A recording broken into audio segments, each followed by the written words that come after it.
So hey guys, just another video to upload, just talking about games again. Got another review to come up. This is a review of South Park the game for Xbox 360, also known as South Park Stick of Truth.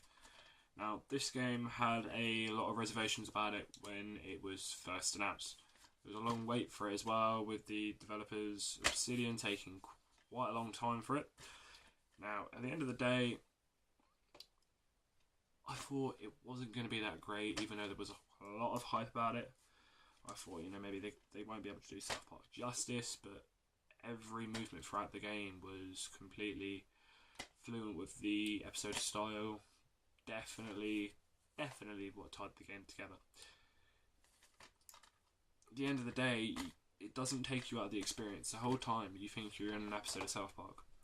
Now, I thought, to be honest, it had a great way of drawing you into the story, then making you think it was going to come to an end, drawing you back in, making you thinking that it was coming back to an end. However, the game definitely does not have a lot of replayability value, but I still thoroughly enjoyed it for one main reason. South Park pushed the entire barriers of, comedic appropriateness completely out the window. At the end of the day, some of the things that they do is, just absolutely insane. For example, the Nazi zombie babies that you have to defeat, or the alien scenes. I mean, specifically for the Europe version, the scenes for the alien probing are censored. So is the abortion minigame.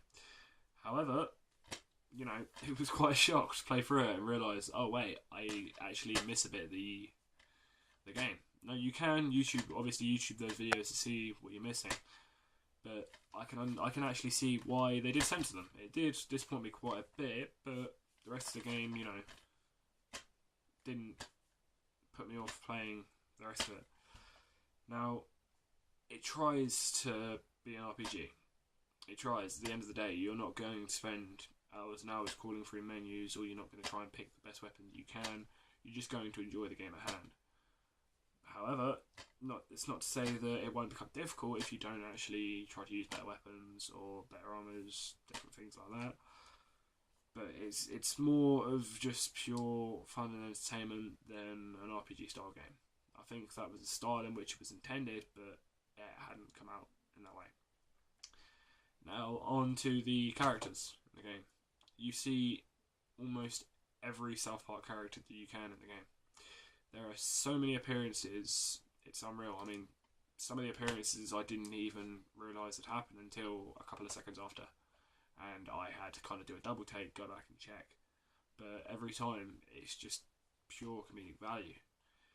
Especially, an example is when you look into the closets of the main characters. You look into Kenny's, for example, you've got all the memorabilia from different episodes on Kenny's, different, funny stories, any specific sort of like signature episodes for him that are in there. And there are also maybe little clips, little bits all the way throughout the game that I found it rather hilarious. Another thing I really liked as well was the fact that you could talk to pretty much anybody. I mean, you talk to Butter's parents and they completely mentioned something about Butters being grounded. Now, South Park fans will understand that.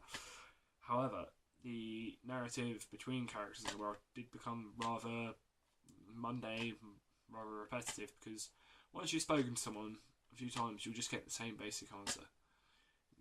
That was only one of the few small flaws I did find in the game. However, there was a tendency to get quite lost. However, as well, the game has a lot of plus points.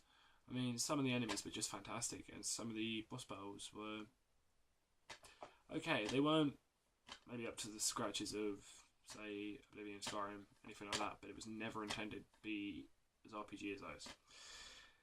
And also, the environments were just absolutely amazing. I mean, loads of the environments just scream South Park. and they just really do the game justice and the series justice.